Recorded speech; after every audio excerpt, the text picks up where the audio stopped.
Hello friends, this is Satvinder Bhatia from Sukhmani Immigration Services, Brampton, Canada. I'm a regulated and licensed Canadian immigration consultant. Today I have a breaking news for you, a very important news particularly for the open work permit holders. What is this news? What are the details? What is the analysis? I'll share everything with you. But before that, very small request, if you are new to the channel and have not subscribed yet, please do consider subscribing. We talk a lot about Canadian immigration news, update, tips, tricks on this channel. If you like the video, please share it with your family and friends so that they can also benefit. Please press the bell icon so this video comes to you immediately when we upload. Just remember, this channel is dedicated to Canadian immigration. Anything happening on Canadian immigration, you will get it here. With that, let's move on to a very, very important update. This update is changes to open work permit. Changes to open work permit for the family members of temporary residents. So here, temporary residents are students, international students, as well as work permit holders.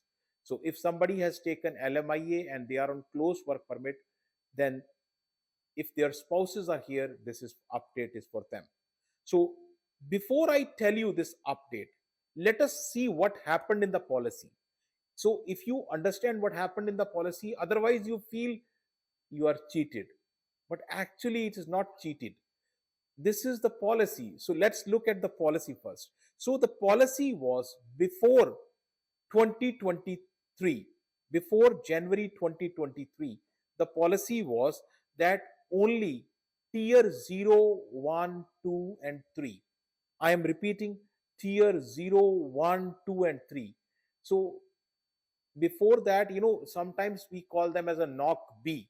So till knock B or tier 3, only those people were allowed to bring their spouses to Canada. But in January of 2023, previous immigration minister made the policy changes, Mr. Sean Fraser. He made the policy changes, and 2023 January to December 2024, the policy was changed and it allowed tier 4 and 5 as well. So practically anybody who has any kind of job can invite their spouse to Canada. But what happened now? Starting January 2025, the policy is again revert back to where it was. Plus, there are some additional changes. First of all, only tier 0, 1, 2, and 3 are allowed. And even in 2 and 3 also there are some changes. So I'll explain them, but let us see first of all some snapshots from the government policy. So this is very important to understand what's happening. January 2023, a temporary 2-year, remember the word temporary 2 years, which are completing now. So temporary 2-year policy was made, which allowed all categories, all types of tiers to bring their spouses to Canada. But this policy is now ending. And again, from the government website, here it is. From the government website, you can see this policy is changing January 21st. January 21st, 2025. So before that, if you apply, no problem. But if you apply after January 2025, 21st January 2025, it will be taken as per the new policy. So what does the new policy say? Here is the screenshot from the government website. The new policy only allows masters and PhD. So we'll discuss in detail, just giving you a detail here, insight here, and also the foreign workers. So spouses of the foreign workers, again, here is the information. Let me tell you with the help of the detailed information so you can get complete information. So eligibility for spouses of international students. So international student, previously they can easily sponsor whatever course they are doing. they do the course here and they can sponsor their spouse to Canada. No more. Only master's program, and that too, the master's program cannot be 1 year, it has to be 16 months, minimum 16 months master's program, and doctorate program, PhD.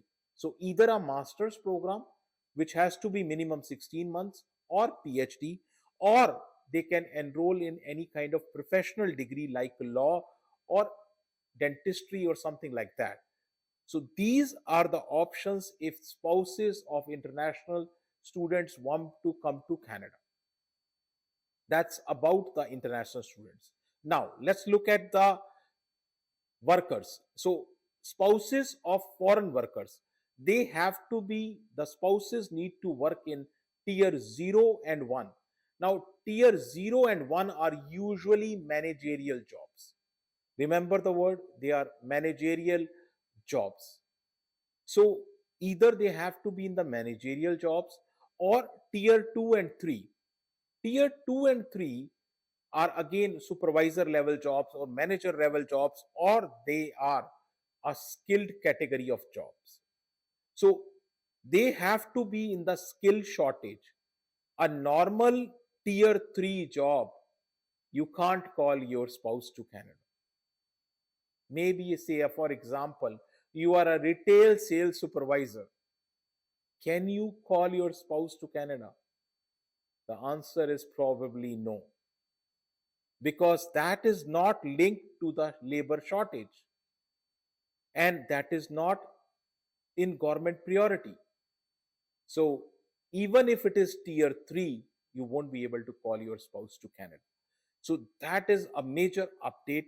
Another thing is, the sectors which are important for government are science, construction, healthcare, natural resources, education, sports, and military. These are the sectors. If you are working in these sectors, you can bring your spouse to Canada, otherwise not. So that's important update. Now another question which comes to your mind is, are there any more requirements? Yes, there are more requirements. Now the requirements are, the foreign worker must have at least 16 months of work permit. So suppose you are here in Canada, but your work permit is only left for 1 year. You will not be able to call your spouse to Canada. Your work permit should be minimum 16 months. That's one update. Another thing, earlier, a temporary worker who is here in Canada can bring the children, and if the children are mature, they can bring the children also on the work permit. Now, dependent children of foreign workers will no longer, they will not be getting the open work permit. That's another setback. So these are more requirements. Now, just to let you know, existing open work permit holders, do not need to worry, because grandfathering always takes place. And remember, open work permit which were approved earlier, suppose your open work permit is, example, your work permit is till September 2025, nothing will happen to you, it will remain as it is, right? So that's existing open work permit holders. Now the question is, exemptions. Are there any exemptions? Yes, there are few exemptions. So the exemption is, if there is any spouses who are under the free trade agreements, if any of the spouses are under the free trade agreement, then those spouses are not bound by this. Also, you know, the second point is very, very important, and I keep saying that it's a solution to lots of problems. Transition to PR. So if you are transitioning to PR, permanent residency, this does not apply to you. That's also the exemption. Now, you will ask me, what will happen to family members who are not qualifying? Well, family members who are not qualifying have different options. The first option is, they can on their own look for a work permit which is available, which may be a LMIA based work permit or any other type of work permit. So they can look for the work permit, and they may also look for the options like a visitor option. They can stay in Canada but remain visitor, or they can look for a study option in Canada. So these are the options for family members who are not qualifying. And again, there could be other possibilities depending upon the case to case. If you need to discuss your case with us, more than welcome. You can book an appointment. Our office is located in Brampton.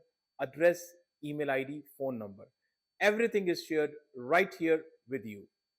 And very important, if you have still not subscribed to the channel, please do consider subscribing. Thank you very much for watching the video. Thanks.